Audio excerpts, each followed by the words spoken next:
Assalamualaikum. Welcome to Qasid's video blogs or vlogs. এখন আজকে হচ্ছে ইলেকশন ডে 12 ফেব্রুয়ারি রাত অলমোস্ট 10টা। তো এর আগে আজকে বিকেলের দিকে একটা ভিডিও ব্লগ ছেড়েছিলাম, জাস্ট ইলেকশন মানে ভোট কেন্দ্র থেকে বের হয়েই আশেপাশে একটু হেঁটে হেঁটে দেখালাম যে জায়গাটা কেমন, সবাই ভোট টোট দিচ্ছে। তো ভিডিওটা দেখলাম কিছুক্ষণ আগে যে আলহামদুলিল্লাহ বেশ অনেক ভিউ হয়েছে, তো তাই ভাবলাম আরেকটা ভিডিও করি। তো যেটা আসলে মানে শেয়ার করতে মন চাচ্ছে সেটা হচ্ছে যে আসলে প্রত্যেকটা ইলেকশন মানে মাঝখানে তো 3টে ইলেকশনে এটা নিয়ে কারো কোনো চিন্তাভাবনা ছিলই না, বিকজ রেজাল্টস ওয়ার নোন যে ঠিক আছে যে পার্টি আছে তারাই কন্টিনিউ করতে থাকবে, এটা জানাই ছিল। তো মানে নতুনভাবে ইলেকশনকে নিয়ে আসলে চিন্তাভাবনা করার কিছু ছিল না। যেই পার্টি আছে তারা তাদেরই যে অনগোয়িং যেই এক্সপেকটেশন ছিল সেটাই কন্টিনিউ করছিল। বাট এখন তো একদম পুরো নতুন একটা মানে অনেক দিন পর একটা নতুন party is going to take over. তো কী হবে না হবে এটা নিয়ে আসলে অনেক চিন্তা ভাবনা জল্পনা কল্পনা অনেক কিছুই চলছে।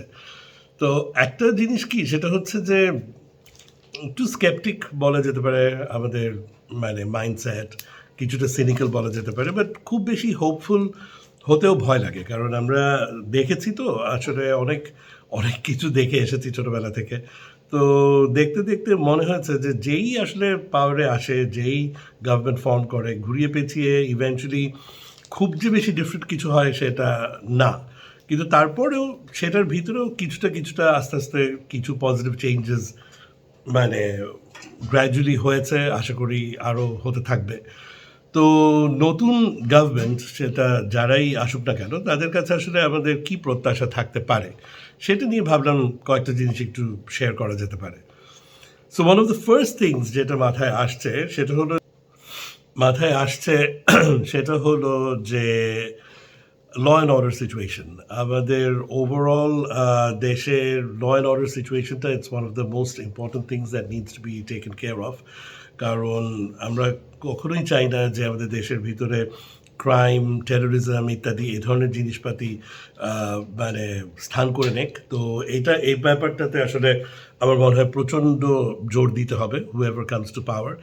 অলসো এটা খেয়াল রাখতে হবে যে যেই হোক ruling party, ruling alliance, whatever it is, তাদের লোকজনদের পাওয়ারের ইউজ অ্যাবিউজ এবং মানে অপব্যবহার, পাওয়ারের যে ক্ষমতার অপব্যবহার, এই জিনিসটা যাতে না হয় এটা আমাদেরকে আসলে মানে রিয়েলি এনশিওর করতে হবে। এটা আমাদের whoever is the new party, এটা তাদেরকে এনশিওর করতে হবে যে চাঁদাবাজি, এক্সটোরশন সব জায়গায় যে সেখানে তাদের যে কি বলে মাসল ফ্লেক্সিং, এই ধরনের জিনিসপাতিগুলো যাতে না হয় এটা খেয়াল রাখতে হবে। আর হ্যাঁ, কিছুটা তো ডেফিনেটলি এটা তো মানে বলার কোনো বাকি থাকে না যে ডেফিনেটলি কিছুটা তো সুযোগ সুবিধা, কিছু ফেভারিটিজম, নেপোটিজম এটা হবে, এটা স্বাভাবিক, এটা বাদ দেওয়া যায় না।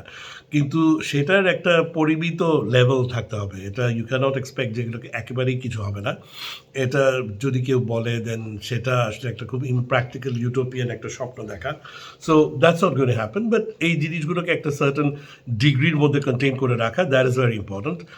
আরেকটা খুব ইম্পর্ট্যান্ট জিনিস সেটা হচ্ছে যে দেশের জেনারেল মানুষজনের rights, freedom and social progress মানে যেই আসলে পাওয়ারে আসুক না কেন, we need to be very careful যে সোশ্যালি মোটামুটি বাংলাদেশ যেখানে গিয়েছে এখান থেকে যাতে এটা আবার ব্যাকট্র্যাক না করে, ইন দ্য সেন্স যে অফকোর্স আমরা রিলিজিয়নকে অবশ্যই প্রাধান্য দিব, আমরা রিলিজিয়ন আমাদের জীবনের অংশ, আমরা বাংলাদেশের ম্যাক্সিমাম মানুষই নামাজ পড়ে, রোজা রাখে, ঈদের নামাজ পড়ে, তারপরে করে কী বলে জুম্মার নামাজে কোটি কোটি মানুষ হয়। সো আমাদের দেশের মানুষ ডেফিনেটলি ধর্ম ভালোবাসে, এটা যে শুধু ভয়ে ধর্ম ফলো করে সেটা না, people love the religion, but at the same time আমরা ঠিক উই আর নট ব্লাইন্ড। আর আমাদের রিলিজিয়নের ফলোয়িংটাও ইট হ্যাজ অলওয়েজ বিন কিছুটা liberal. So whoever comes to power,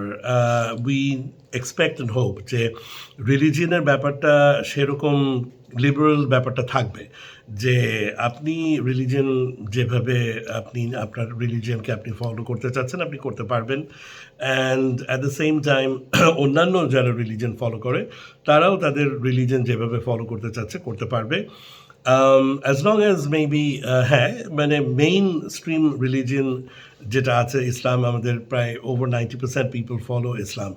তো সেটাকে মানে খুব ওভারটলি ডিসরেসপেক্ট করে কথাবার্তা ইত্যাদি এই জিনিসগুলোকে আমরা একটু কন্টেইন ডাউন করলে করতে পারি। অত ফ্রিডম অফ প্রেস বা কিছু সেই জায়গাগুলোতে একটু রেগুলেশন আনতে পারে, কিন্তু ওভারঅল মানে রিলিজিয়ন কে কীভাবে পালন করে, কে কীভাবে ড্রেস আপ করে, এই ধরনের ব্যাপার স্যাপারগুলোর মধ্যে আমার মনে হয় ইন্টারভেনশন না হলেই বেটার হবে ইভেন্চুয়ালি। অ্যান্ড দেন অফকোর্স আমাদের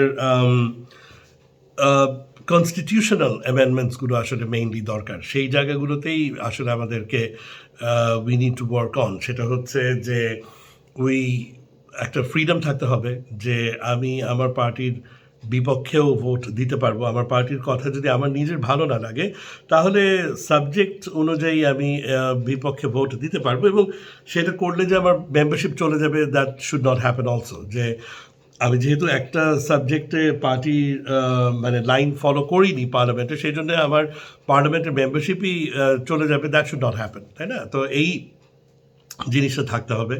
তারপরে এটা একটা পার্লামেন্টের মেজর আমাদের পার্লামেন্টারি সিস্টেমের ফ্ল, তাই না? আর আরেকটা ব্যাপার যেটা সেটা হচ্ছে যে ওই যে কোনো মানে মেজরিটি যা বলবে সেটাই একবারে অ্যাডাপ্টেড হয়ে যাবে, সেই জিনিসটা হওয়া উচিত না। বিকজ কারণ সেটা হলে তো আসলে আছে না, পার্লামেন্ট থাকেরই তো কোনো দরকার নেই। মানে এরকম যদি হয় যে আমার মেজরিটি, আমার সাপোজ একটা 100 জনের মধ্যে 52 জন আমার, এখন এই 52 জনের মধ্যেও আমার কথার বিরুদ্ধে কেউ কোনো কথা বলতে পারবে না, তো তাহলে আমি একা যেটা বলবো তাহলে বাকি 51 জনের আসলে ওখানে থাকার কোনো দরকার নেই। আর সেটা যদি হয় তাহলে মূলত আর আমার আমার কথাই ওই 52 জনের কথা যদি হয় এবং 52 জনের কথাই যদি সবসময় প্রিভেইল করবে, তো সেক্ষেত্রে তাহলে বাকি 48 জনের থাকারই বা কী দরকার, তাই না? তো এই ব্যাপারগুলো আমার মনে হয় উই শুড লুক ইনটু ইট। তারপরে যেটা কথা হচ্ছে যে একটা 2 লেয়ার পার্লামেন্টারি সিস্টেম তৈরি করা, একটা সর্ট অফ আপার হাউসের মতো তৈরি করা, comprised of non political individuals যারা মানে বিভিন্ন ফিল্ডে অনেক খ্যাতি অর্জন করেছে, যারা বিভিন্ন ফিল্ডে এক্সপার্ট, ওরকম একটা প্যানেল তৈরি করা। তারপরে একটা টেকনোক্র্যাট অ্যাডভাইজারি বোর্ড তৈরি করা। তো এই ধরনের কিছু মানে নতুনত্ব আমাদের পলিটিক্সের সিস্টেমের মধ্যে আনতে হবে। আর আরেকটা জিনিস যেটা আমি মনে করি যেটা খুবই দরকার, এবং এটা এই ধরনের কথাগুলো আমরা আগেও অনেকবার বলেছি, বাট আমি আবারও বলছি, বারবার করে বলছি, এই ব্যাপারটা আসলে এনশিওর করতে হবে যে যারা মেম্বার অফ পার্লামেন্ট তারা যখন উইন করে যাবে election, they need to go back and also talk to people who did not vote for them.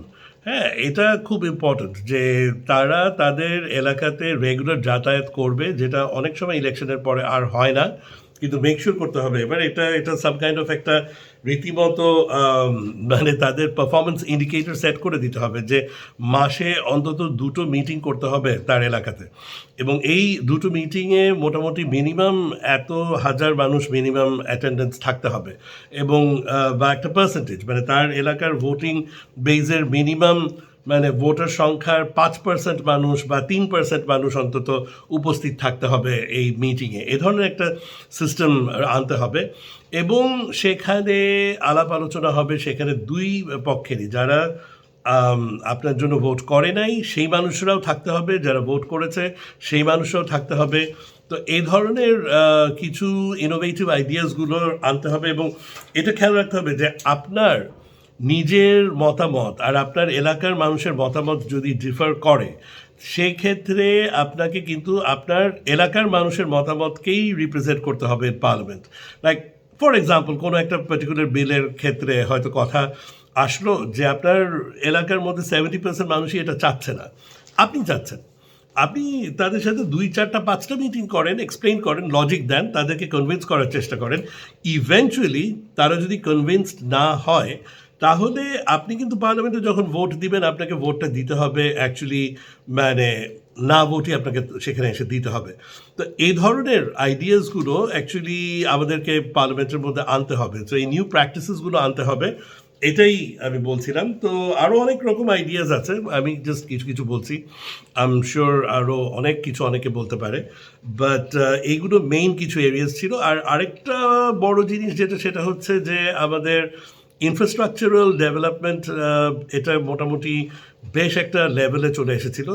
এই জিনিসটাকে আমাদেরকে আবার এটাকে ত্বরান্বিত করতে হবে। উই নিড টু অ্যাক্সেলারেট আমাদের মানে সব রকমের যেই ডেভেলপমেন্ট প্রজেক্টসগুলো ছিল, আমাদের রোডস অ্যান্ড হাইওয়েজ বানানো, ডিপ সি পোর্ট বানানো, আমাদের রেলওয়ে সিস্টেমস বানানো, বুলেট ট্রেনস নিয়ে আসা, আরবান এক্সপ্যানশন, এগুলো অনেক কিছু কাজ করতে হবে। এগুলো আমাদেরকে we need to work very hard on all of this things.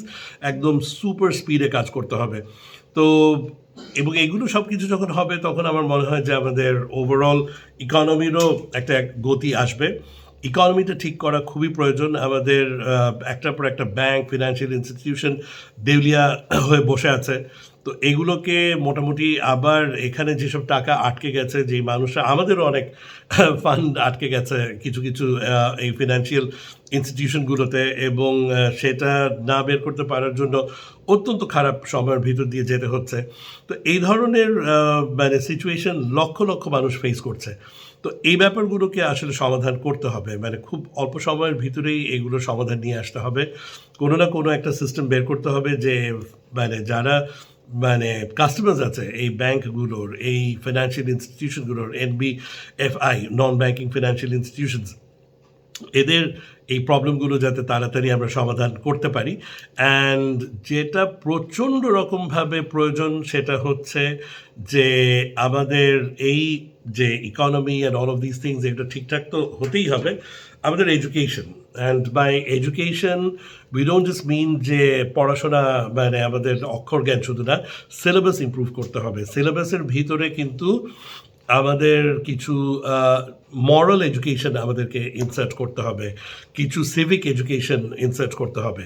And moral education বলতে মানে যে আমি রিলিজিয়াস এডুকেশন বলছি সেটা না, আই এম টকিং অ্যাবাউট ভালো মানুষ হওয়া, ভালো একটা মানুষের কী কী দায়িত্ব হওয়া উচিত ছোটোবেলা থেকে, কিছু এথিক্স ইত্যাদি, এই ধরনের জিনিসগুলো আমাদেরকে শেখানো খুবই দরকার। কারণ অ্যাজ আ কান্ট্রি আমাদের এথিক্সের লেভেল অনেক কমে গেছে, আমাদের মরালিটি লেভেল অনেক কমে গেছে। মানুষ কি দিয়ে যে কি করে, কাকে কিভাবে হার্ম করতে থাকে, মানে বলার মতো না। হ্যাঁ, দুইবার চিন্তা পর্যন্ত করে না একটা মানুষ একটা মানুষকে ক্ষতি করার ব্যাপারে।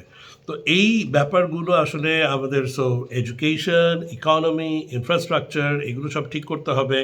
ল অ্যান্ড অর্ডার ঠিক করতে হবে। আমাদের কনস্টিটিউশনাল মানে সিস্টেমস অ্যান্ড পলিসিস, আমাদের পলিটিক্সের টার্মস অ্যান্ড কন্ডিশনস, এগুলো সব কিছু আমাদেরকে রিভ্যাম্প করতে হবে।